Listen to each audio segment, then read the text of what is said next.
Eleanor Madison believed her $80 million private jet was dead on the runway, until a poor single father named Mason Reed knelt down and drew 3 chalk circles on the hangar floor.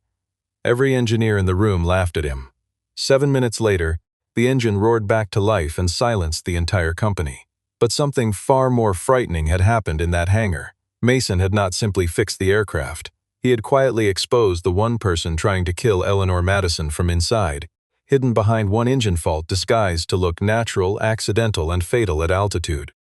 The private airfield outside the city was still wrapped in early morning cold when the hangar lights flickered on over Eleanor Madison's $80 million jet. Rain from the night before had not fully dried on the runway, and a thin mist clung to the tarmac like something unwilling to leave. Inside the hangar, the aircraft sat gleaming under white floodlights, its engines silent, its cabin door open, waiting for a flight that was supposed to decide the future of an entire company. Eleanor stood near the boarding stairs in a charcoal coat, phone pressed to her ear, listening to her assistant confirm that the government delegation in Washington would not wait past noon. The contract on the table was worth more than the company's last 3 years combined, and if Madison Aero Systems failed to deliver a signature by evening, the deal would collapse, and with it very likely her position at the head of the company her father had built from nothing. Connor Vale walked beside her with the practiced calm of a man who had spent 2 decades learning how to sound reasonable while pushing for exactly what he wanted. He suggested, not for the first time that morning, that Eleanor consider granting him temporary signing authority so she would not have to risk traveling under pressure. Eleanor brushed the suggestion aside the way she always did, though something in his persistence had begun to feel less like loyalty and more like rehearsal. She climbed the short metal staircase toward the cockpit door, nodded to the pilot, and gave the order to begin the pre-flight sequence. The pilot turned the ignition switch, and nothing happened. He tried again. The engine gave a faint cough, a brief shudder through the fuselage, and then silence, heavy and absolute, the kind that turns a busy hangar into a held breath. Lucas Grant, the company's senior maintenance engineer, rushed forward with 2 of his junior technicians, already pulling diagnostic tablets from their bags. He assured Eleanor that the aircraft had passed a full inspection the previous evening, that every systems had been signed off, that whatever was happening now had to be some sudden and unpredictable mechanical failure, the kind that occasionally struck even the most carefully maintained machines. Eleanor's jaw tightened. She had personally reviewed the maintenance logs less than 12 hours earlier. Nothing in those reports had hinted at instability. She watched Lucas and his team open the lower access panel, watched their flashlights sweep across wiring and fuel lines, and felt the minutes slipping away with every passing second, each one chipping at the leverage she needed walking into that meeting. Connor remained unusually composed throughout the commotion, watching the engineers work with an expression that was almost serene, as though he already knew how the morning would end. He suggested again, gently this time, that Eleanor allow him to handle the Washington meeting in her place, framing it as protection rather than ambition, insisting that the board would understand a brief absence far better than a missed deadline. Eleanor studied him for a moment longer than necessary, some old instinct stirring beneath her frustration, though she pushed it down and turned back toward the disabled aircraft. Behind them, near the edge of the hangar, a quiet figure in a faded maintenance jacket arrived through the side entrance, carrying a worn toolbox and a clipboard listing a minor contracted repair to a section of vibrating hangar flooring, a job that had nothing to do with the jet and everything to do with what was about to happen. Mason Reed had not been invited to the meeting unfolding around the aircraft, and he made no move to insert himself into it. He set his toolbox down near the wall, glanced once at the commotion surrounding the engine, and began the floor inspection he had actually been hired to perform. He was not an employee of Madison Aero Systems, only a subcontractor brought in for a small structural complaint filed weeks earlier, a low-priority task pushed to the bottom of every list until today. Nobody in that hangar knew his name. Nobody had reason to look twice at a man in scuffed boots crouching near a baseboard while a multi-million-dollar emergency unfolded 20 feet away. But Mason had already heard something in the engine's brief, failed cough that none of the engineers seemed to be listening for, and as he knelt by the wall, his attention drifted, almost involuntarily, toward the floor beneath the aircraft itself. Mason stayed where he was, low against the wall, listening rather than looking, the way he had trained himself to do years earlier in a different life he rarely spoke about.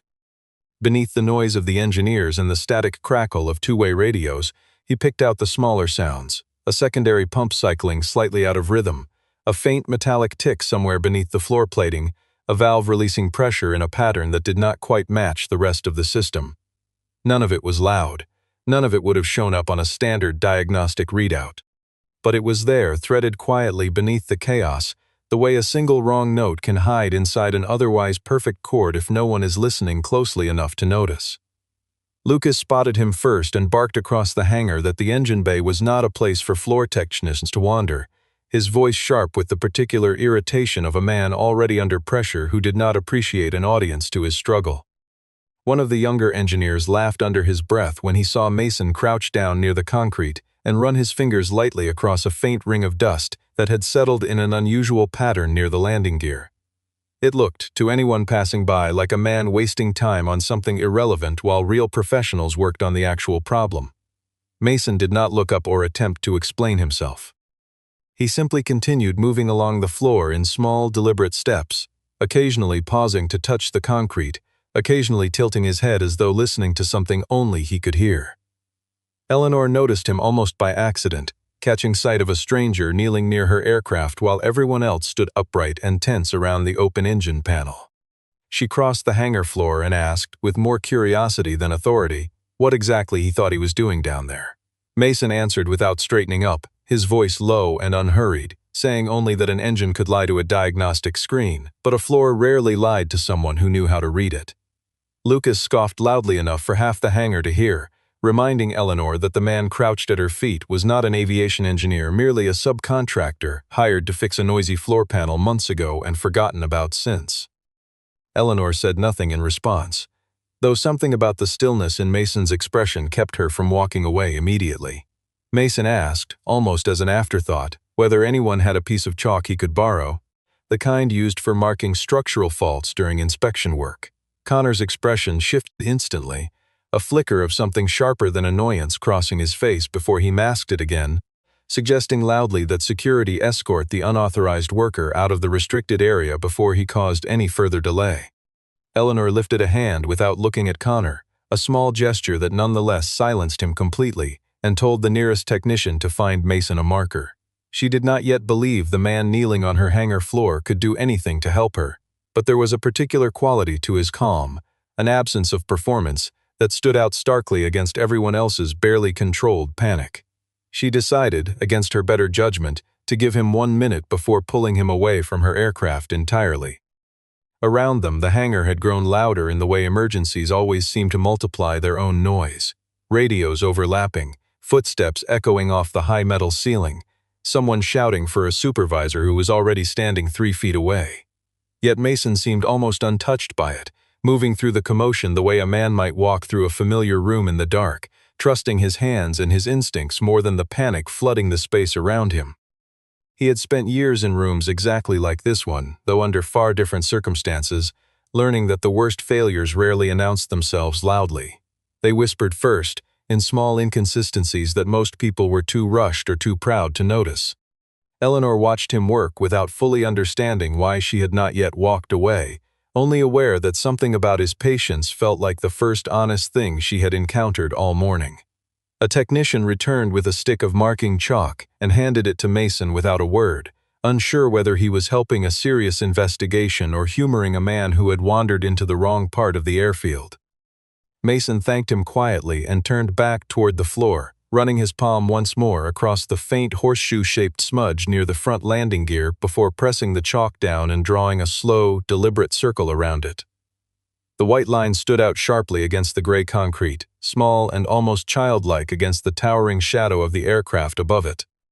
He moved several steps toward the secondary fuel compartment, crouched again, and drew a second circle around a section of flooring where the faintest tremor still lingered, a vibration so slight that most people would have mistaken it for nothing more than the building settling. The third circle came near the engine support strut, surrounding a hairline trace of fluid so thin it barely caught the light, a mark that any rushed inspection would have dismissed as residue from years of normal operation. To the engineers watching, the 3 circles looked like nothing, 3 meaningless loops scratched onto a hangar floor by a man who clearly had no idea how an aircraft of this caliber actually worked. Laughter broke out among two of the younger technicians before Lucas silenced them with a sharp look, though his own mouth curved into something close to a smirk as he asked, loudly enough for the whole hangar to hear, what exactly 3 chalk circles were supposed to do for an $80 million jet that real diagnostic equipment had already failed to explain. Mason straightened slowly, brushing the dust from his knees, and answered without raising his voice that the circles were never meant to fix the aircraft at all. They were there, he said, to show everyone in the room exactly who had been lying to them and for how long. The words landed with a strange weight, and the laughter in the hangar died almost instantly, replaced by a silence that felt suddenly much colder than the morning air outside. Eleanor stepped closer, studying the 3 small circles as though they might rearrange themselves into something she could understand if she looked long enough. She asked him, in a voice stripped of its earlier impatience, how much time he would need. Mason told her 7 minutes, provided no one touched the control panel while he worked. Connor objected immediately, his composure finally cracking at the edges as he insisted this entire exercise was an unacceptable risk before a meeting that could not afford a single additional delay. Eleanor checked her watch, weighed the seconds she had left against the strange certainty in Mason's expression, and made her decision. She granted him exactly 7 minutes, not 1 moment more, and told the hangar to clear a path. Mason asked for 3 things before he began: that someone shut down a secondary auxiliary pump, that another technician open a pressure valve for inspection, and that a small protective cap near the engine mount be removed so he could see what it had been hiding underneath. For a moment nobody moved, the request hanging in the cold hangar air as though everyone was waiting for someone else to decide whether this stranger deserved to be obeyed. Lucas looked toward Eleanor, silently asking whether she truly intended to let an outside contractor direct her own maintenance crew, and Eleanor answered only by nodding once, sharp and final. Reluctantly, a junior technician moved toward the auxiliary pump and shut it down, the low hum beneath the aircraft fading into something closer to true silence. Another engineer cracked open the pressure valve as instructed, releasing a thin hiss of air that seemed to draw every eye in the hangar toward the small white circle marked nearest the fuel line. Mason knelt beside the 3rd circle and waited, watching the protective cap come free in the hands of a hesitant technician, his expression unreadable, betraying neither triumph nor doubt. Only the quiet focus of a man who had done something like this before in circumstances far more dangerous than a private airfield on a cold morning. Connor watched from a few steps back, his arms folded tightly across his chest, his earlier composure replaced now by something tighter and more guarded, though he said nothing further. Catherine Blake, who had arrived moments earlier with an update about the Washington delegation, stood near Eleanor's shoulder, sensing without being told that whatever was unfolding on that hangar floor mattered far more than the schedule she had come to discuss. The 7 minutes had not yet truly begun, but already the entire room had shifted its attention away from spreadsheets and contracts and onto the quiet stranger kneeling between 3 small circles of chalk, waiting for permission to prove what he already seemed certain he understood. In the first minute, Mason asked Lucas to begin a low-pressure diagnostic cycle through the engine's primary system, the same routine procedure the team had already run twice that morning without finding anything unusual. Lucas complied with visible reluctance, watching the readout on his tablet with the wary attention of a man expecting to be proven right about how pointless this entire detour truly was. The numbers climbed steadily at first, exactly as they had during every previous test, giving no immediate hint that anything beneath the surface had changed at all. By the 2nd minute, a single needle on the pressure gauge twitched out of rhythm, half a beat behind where it should have settled, the smallest possible deviation, the kind easily dismissed as instrument noise on any ordinary day. It happened directly above the first chalk circle. Mason pointed at it without speaking, and Lucas's expression flickered, the dismissal in his eyes replaced for the first time by something closer to uncertainty. In the 3rd minute, Mason pressed his palm flat against the floor near the 2nd circle, feeling for the faint vibration he had noticed earlier, confirming that it pulsed slightly out of phase with the rest of the fuel system's normal rhythm, as though something inside that line was working against itself rather than with it. He said nothing yet, only nodded slowly, the way a man might nod at a suspicion finally proven true. The 4th minute brought him to the small connector near the 3rd circle, where he carefully loosened a fitting and discovered a thin bead of sealant noticeably newer than every other surface around it, fresh enough that its edges had not yet dulled with the grime that coated the rest of the assembly. It was a detail no rushed inspection would ever have caught, a seam disguised so carefully that it had been designed specifically to pass unnoticed beneath standard scrutiny. By the 5th minute, Mason had identified what the sealant had been hiding, a miniature reversing valve installed where no such component belonged, small enough to escape a glance yet precisely placed to feed the system false readings under certain pressure conditions an aircraft might encounter only after it had already left the ground and climbed well beyond any safe point of return. In the 6th minute, working quickly now, Mason rerouted a temporary test line around the compromised valve, bypassing the corrupted signal entirely rather than attempting any permanent repair, buying the engine a path to start without trusting the false information the system had been feeding into it all morning. In the 7th minute, the engine caught, hesitated once, and then roared fully to life, the sound rolling through the hangar and silencing every voice inside it. The warning lights on the control panel dimmed one after another until the board showed nothing but steady green. Eleanor stood frozen, watching the aircraft she had believed dead only minutes earlier now humming with quiet, even power, and she understood immediately, with a certainty that had nothing to do with luck, that the man kneeling on her hangar floor had just done something far more significant than a simple repair. She asked him directly whether the jet was now safe to fly. Mason rose to his feet, wiped his hands against his jacket, and told her the engine would run, but that she should not be on it when it did. Eleanor's expression sharpened, demanding to know why, and Mason answered with the same unhurried calm he had carried through the entire 7 minutes, explaining that the fault inside that valve had been built to trigger only after the aircraft reached a certain altitude, designed not to strand her on the ground, but to fail her completely once she was already in the air, and far beyond any hope of help.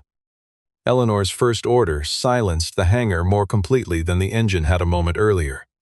She demanded the bay doors locked, every security camera preserved exactly as recorded, and not a single person allowed to leave until she understood what had just happened to her aircraft. Connor stepped forward immediately, his voice pitched somewhere between concern and authority, insisting that shutting down the hangar now, hours before a critical meeting, would only deepen the chaos already threatening the company's standing with the government delegation. Eleanor did not look at him when she answered. She told him the meeting could wait, the truth could not. Mason asked quietly whether anyone had access to the previous night's maintenance log, and Lucas, still shaken from the 7 minutes he had just witnessed, handed over the digital file without argument. Scanning the entries, Mason found a final inspection signature time-stamped well after midnight, logged under Lucas's own technical credentials, even though Lucas insisted with visible alarm that he had left the airfield hours before that entry was ever made. Mason cross-referenced the timestamp against the hangar's security footage log and discovered a 12-minute gap in the eastern camera feed, occurring at precisely the same moment the false inspection had supposedly taken place. Catherine arrived moments later, her expression tight, informing Eleanor that the flight itinerary, along with several internal scheduling documents, had been forwarded overnight to an external account no one in the company recognized. Connor immediately suggested the breach pointed to an outside hacker, perhaps even a rival firm attempting industrial sabotage from beyond their own walls, his explanation arriving almost too quickly, too neatly packaged for the chaos surrounding it. Mason countered calmly that whoever had installed the hidden valve inside that engine would have needed direct physical access to a restricted technical compartment, something no outside hacker, however skilled, could have accomplished from a distance. The weight of that statement settled over the room slowly, and Eleanor felt something shift inside her, a suspicion she had been refusing to name finally rising close enough to the surface that she could no longer push it back down. She turned the question over silently, wondering who among the people she trusted most might have had both the access and the motive to want her aircraft to fail at exactly the wrong altitude. Mason, watching her face carefully, added one final observation, that the 3 circles had never simply marked a mechanical fault. They marked a deception built carefully enough to fool trained engineers, which meant whoever had built it understood this aircraft, and this company, far better than any stranger ever could. Eleanor walked the length of the hangar slowly, past the silent rows of equipment, and the now quiet engine that had nearly carried her into a disaster no one would have survived to explain. She thought of every person who had access to that compartment in the weeks before this morning, narrowing the list in her mind even as she resisted the conclusion forming at its center. Lucas, pale and visibly rattled by the discovery of his own forged signature, offered to surrender every personal device he owned for inspection, desperate to prove his innocence before anyone could even accuse him aloud. Samuel Pierce, the company's longtime legal counsel, arrived partway through the commotion, drawn by a call from Catherine, and stood quietly near the hangar entrance, watching the unfolding scene with the careful attention of a man who had learned long ago that the most dangerous threats inside a company rarely wore the face anyone expected. Mason kept his focus on the physical evidence rather than the swirl of accusations building around him, methodically photographing the sealant residue, the displaced valve, and the chalk circles before anyone could disturb the scene further. He understood, perhaps better than anyone else in that hangar, how quickly a true story could be buried beneath panic and convenient explanations once enough powerful people had reason to want it forgotten. Eleanor finally turned the question directly toward Mason, asking how an outside contractor hired to fix a noisy floor panel had managed to diagnose a hidden engine fault that her own senior engineering team had completely missed. Mason hesitated before answering, his eyes drifting briefly toward the now silent aircraft rather than toward her face, and said only that he had spent a long time listening to machines fail before they actually failed, and that most of them gave warnings long before anyone wanted to hear them. Samuel Pierce studied Mason from across the hangar with the slow recognition of a man piecing together a memory he had not touched in years. He approached quietly and asked whether Mason had once worked on a defense contractor's engine analysis team years earlier on a project that had ended badly. Mason's jaw tightened almost imperceptibly, and he confirmed it with a single short nod, offering nothing further. Samuel explained to Eleanor, choosing his words carefully, that he remembered the case from his earlier years in corporate law, a vibration fault in a military aircraft system that one young analyst had flagged repeatedly to leadership, only to be overruled each time by men who trusted their schedules more than their instruments. When the failure finally occurred months later, the investigation that followed had needed someone to blame, and the analyst who tried hardest to prevent the disaster became the easiest person to sacrifice for it. Mason left the industry shortly afterward, his name quietly erased from any record worth searching, and rebuilt a smaller, quieter life far from boardrooms and defense contracts, taking whatever maintenance work came his way and raising a child largely on his own in the years since. Eleanor absorbed this in silence, understanding now why Mason carried himself the way he did, why he seemed entirely unmoved by the dismissiveness of men like Lucas and Connor, as though their judgment carried no real weight against everything he had already survived. She felt something shift in her own chest, an unfamiliar kinship forming with a man she had known for less than an hour, both of them having learned, in very different ways, what it cost to be doubted by the very systems meant to protect them.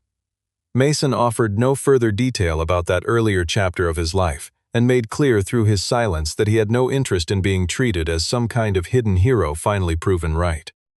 He said only that he had not come to this hangar looking to relive anything, only to make certain that whatever had happened to him all those years ago did not happen to someone else today, disguised as just another signature on just another routine inspection log. Connor, listening from a short distance away, absorbed this new information with a stillness that did not match his earlier composure,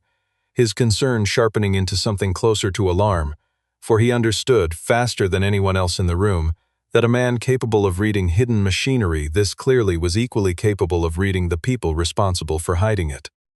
Eleanor ordered a full review of every access record tied to the restricted engine compartment over the previous 2 weeks, and Catherine pulled the data within minutes, scanning entry logs against the building's badge system with quiet, focused urgency. What she found made her go still for a moment before she brought it directly to Eleanor rather than announcing it aloud to the room. Connor's access card had been used near the hangar's restricted section shortly after midnight, logged in the system as a routine administrative check, despite the fact that no administrative inspection had ever been scheduled for that hour. Connor, when confronted, claimed without hesitation that his card must have been cloned, suggesting that someone determined to frame him could easily have duplicated the credentials and used them without his knowledge. Mason asked, in the same unhurried tone he had used throughout the morning, how someone capable of cloning a security badge would also happen to know the exact valve configuration needed to let an aircraft start safely on the ground while guaranteeing it would fail only once it reached a specific altitude. The question hung in the air, precise and unanswerable, and for the first time, Connor did not respond immediately. Lucas, who had spent the morning sneering at Mason's presence, now found himself reconsidering everything with growing unease, his earlier confidence replaced by the uncomfortable awareness that the forged signature bearing his name had not appeared out of nowhere. One of the junior maintenance engineers, pressed gently by Catherine, admitted under quiet questioning that Connor had personally requested a change to the final inspection schedule 2 days earlier, moving the last check to a far later hour than originally planned, a request that had seemed unremarkable at the time and deeply significant now. Cornered by mounting evidence, Connor shifted his approach entirely, turning his accusations toward Mason instead, suggesting loudly that an outside contractor with a documented history of conflict in his previous industry might have engineered this entire crisis purely to extort money from a frightened, vulnerable company. Security guards moved toward Mason on Connor's instruction, and for a moment, the hangar seemed ready to believe the version of events that placed blame on the man who had just saved Eleanor's life, rather than the executive who had spent 2 decades earning her trust. Eleanor stood at the center of that choice, feeling the full weight of it settle onto her shoulders, forced to decide in front of her entire staff whether to trust the longtime colleague who had always told her exactly what she wanted to hear, or the quiet stranger who had told her something she desperately did not want to be true. She made her decision without raising her voice, telling the guards to stand down and ordering instead that every piece of company data, every email, every access log, and every financial record connected to the Washington contract be opened immediately for full and complete review. Connor's expression flickered for a fraction of a second, something cold passing behind his eyes before the practiced warmth returned, and he assured Eleanor that he supported full transparency completely, that he had nothing to hide and welcomed any review that would clear his name. Yet Catherine noticed the way his hand tightened slightly around his phone as he spoke, and she made a quiet note to monitor his device activity over the coming hour, rather than simply trust the easy reassurance he offered the room. Mason remained near the aircraft while the rest of the hangar shifted into a different kind of urgency, no longer focused on repair but on uncovering exactly how deep this deception ran and how many hands had touched it along the way. He said little, watching the dynamics around him with the same patient attention he had given the engine itself, understanding that people, like machines, tended to reveal their truest condition under pressure, in the small inconsistencies they could not quite control, no matter how carefully they had rehearsed their composure. Within the hour, Connor had escalated the morning's chaos directly to the board, convening an emergency video conference and framing Eleanor's behavior as a dangerous loss of judgment at the worst possible moment, accusing her of allowing an unauthorized outside laborer to disrupt a critical engine inspection and delay a deal worth the company's entire future. The shareholders, scattered across several screens, listened with the particular nervousness of people whose investments suddenly felt less secure than they had the day before, and several voices began pressing Eleanor to temporarily transfer signing authority until the situation could be properly clarified. Eleanor felt the trap closing around her with uncomfortable precision, recognizing that she could not physically leave the airfield to defend herself in person without abandoning the very investigation that had just saved her life. Yet remaining behind risked looking exactly like the instability Connor was so carefully describing to the board.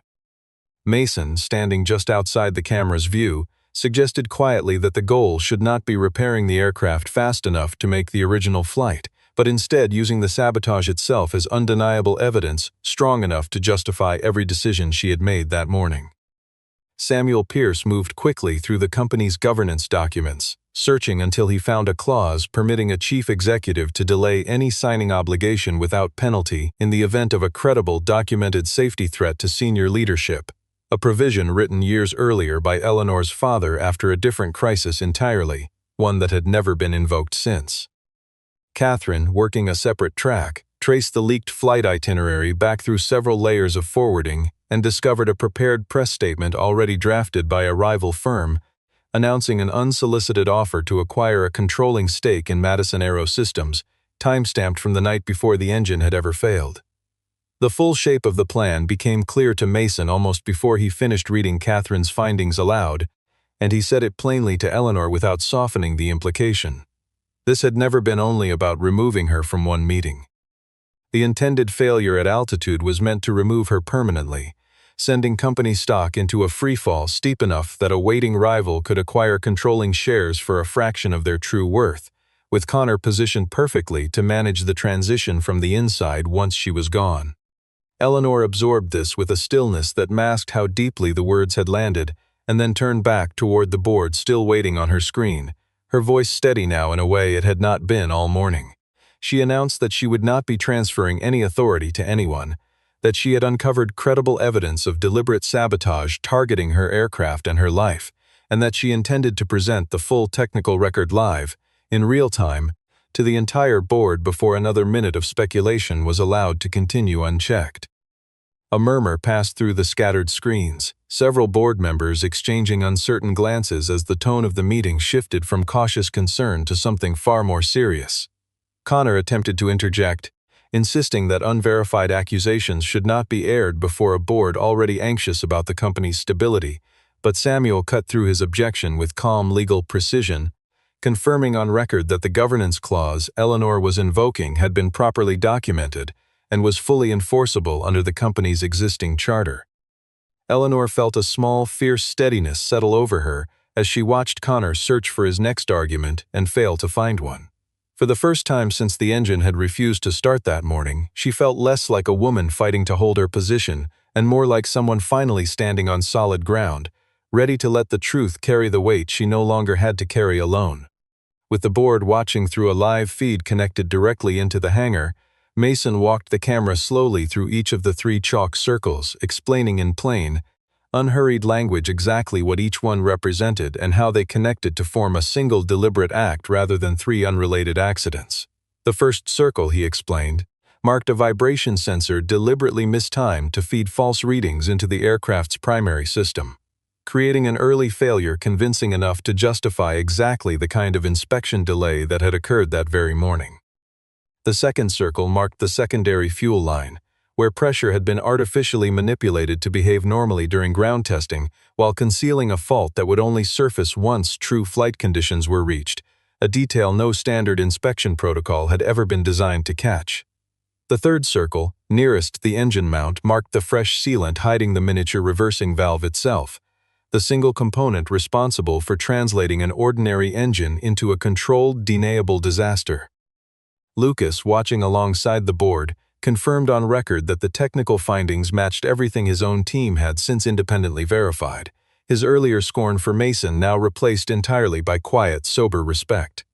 Samuel cross-referenced the timeline of the sabotage against the badge access records, aligning every suspicious entry precisely with the 12-minute gap in camera coverage from the night before.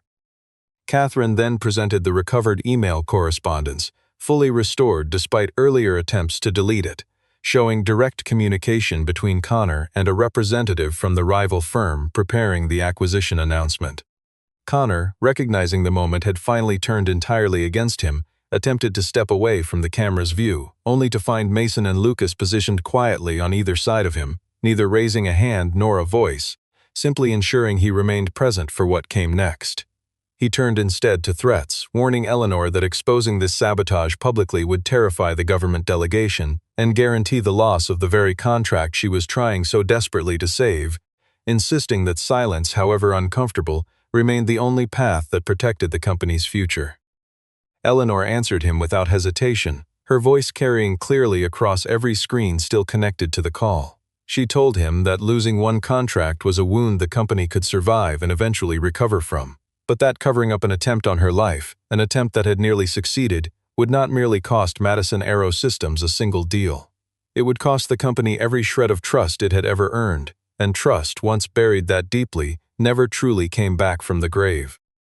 A long silence followed her words, stretching across every connected screen until one of the senior board members finally spoke, his voice quiet but firm, stating that he, for one, would rather stand behind a CEO willing to expose an uncomfortable truth than one willing to bury it for convenience. Several other voices followed in agreement, the earlier pressure to strip Eleanor of her authority dissolving as quickly as it had formed only an hour before. Connor looked around the hangar, searching for some remaining ally among the faces now turned firmly against him, and finding none, his shoulders dropped slightly, the practiced composure finally abandoning him entirely. Mason stepped back from the circles, letting the evidence speak for itself, understanding that his part in uncovering the technical truth had reached its natural end, and that what remained now belonged to the people whose job it was to weigh consequences and deliver justice. Lucas approached him quietly, extending a hand and admitting, without excuses, that he had been wrong to dismiss him so completely that morning, a small gesture that nonetheless carried real weight inside a hangar that had spent the entire day learning who deserved to be underestimated and who did not.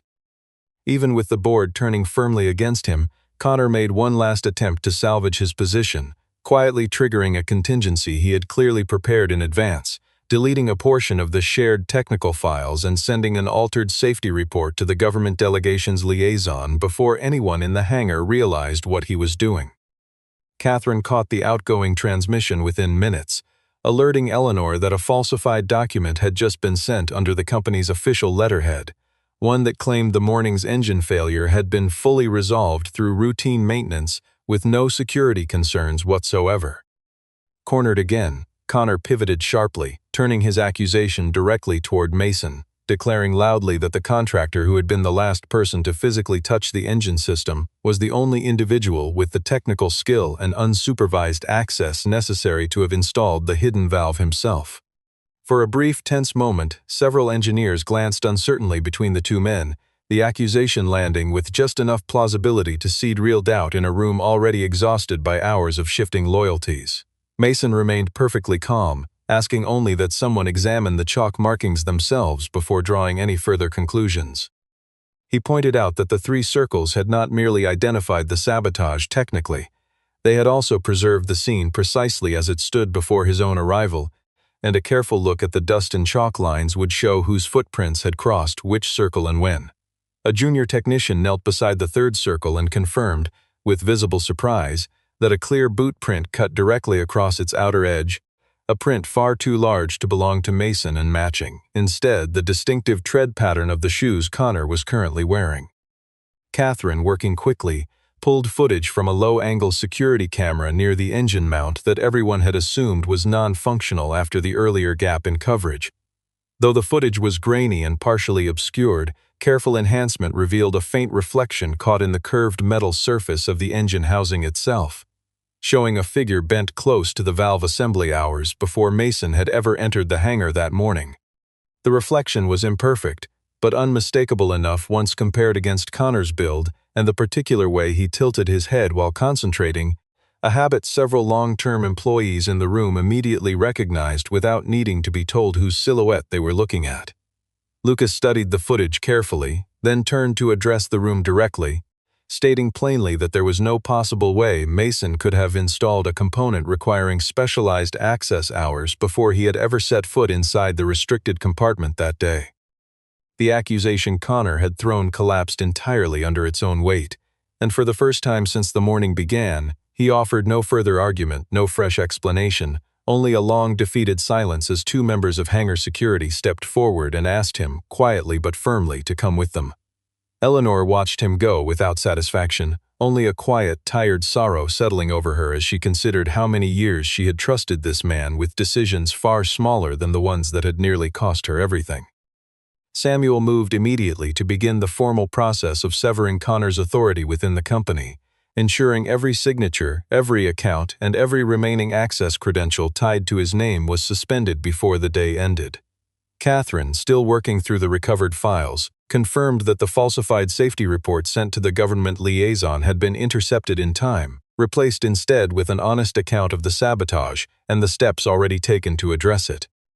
By midday, the aircraft had undergone a complete and thorough inspection, every system checked twice over by a team no longer rushing against the clock, and Eleanor made the decision not to board it for the trip to Washington, despite the fact that it had now been fully cleared to fly.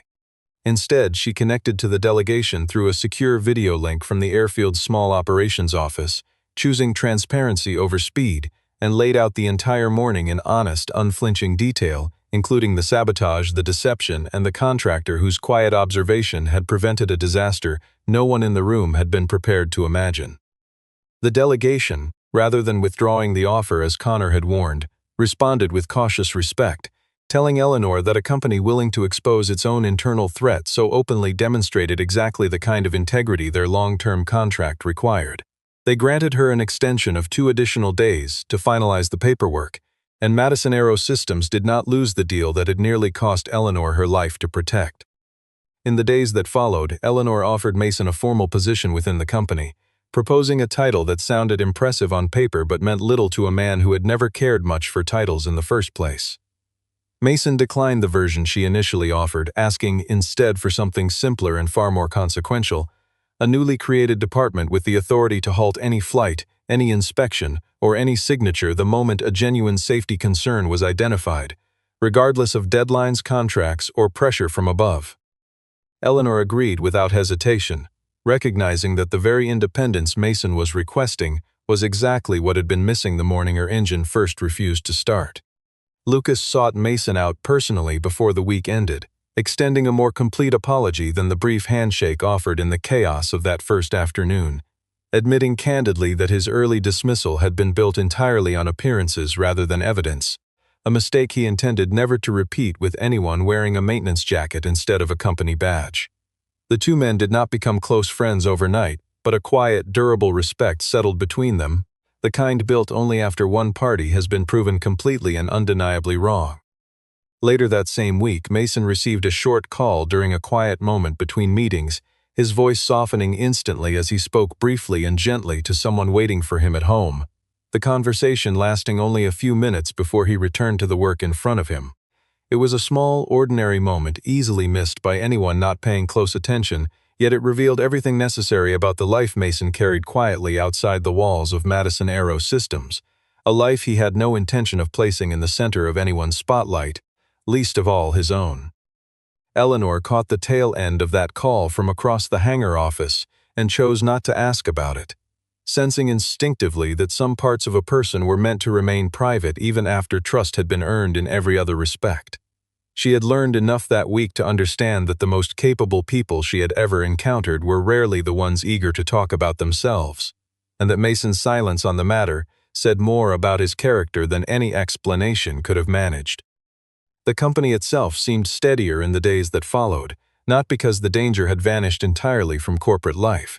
but because everyone who worked beneath that hangar roof now understood, in a way they never had before, exactly how much could hinge on a single overlooked detail noticed by the right pair of eyes. Several weeks later, the hangar that had once held its breath around a dead engine looked entirely different, brighter somehow, though little about its physical structure had actually changed. The 3 chalk circles that had marked the floor that morning were long gone, scrubbed away during routine cleaning within days of the incident. Yet Eleanor had quietly arranged for a photograph of the original scene, circles and all, to be framed and hung inside the company's flight safety office, a permanent reminder of exactly how close everything had come to disappearing. No one in the building referred to Mason as an outside contractor anymore. He moved through the hangar now with the easy familiarity of someone who belonged there completely, leading a small but fiercely independent safety division that answered to no one's deadline but its own careful judgment. Engineers who had once laughed at 3 circles on a concrete floor now sought him out directly whenever something felt slightly wrong, trusting his instincts in a way they had once reserved only for diagnostic screens and official protocols. Eleanor found him one afternoon standing near the same aircraft that had nearly carried her into disaster months earlier, now fully repaired and gleaming under proper maintenance for the first time in its history. She stood beside him for a long moment before speaking, telling him quietly that what he had done that morning had never really been about restarting one engine. He had restarted something far larger, the conscience of a company that had grown too comfortable trusting appearances over truth. Mason considered her words for a moment, then offered a small, tired smile, answering that machines almost always gave warning before they failed completely. The real difficulty was never the warning itself, but convincing people too proud or too busy to actually listen for it. Eleanor looked out toward the runway stretching beyond the open hangar doors, the same stretch of tarmac where her entire future had once seemed to hinge on 7 uncertain minutes, and understood, perhaps for the first time in her career, that real authority had never lived inside a title or a signature. It lived instead in the willingness to stand beside the truth even when everyone else in the room had already decided to look away. Lucas, watching them both from across the hangar one last time before heading home for the evening, found himself thinking back to the moment he had laughed loudest at 3 meaningless circles scratched into concrete, and felt no shame in admitting, at least to himself, how completely wrong he had been. Samuel Pierce, finalizing the last of the legal paperwork related to Connor's departure, remarked privately to Eleanor that her father would have recognized something familiar in Mason,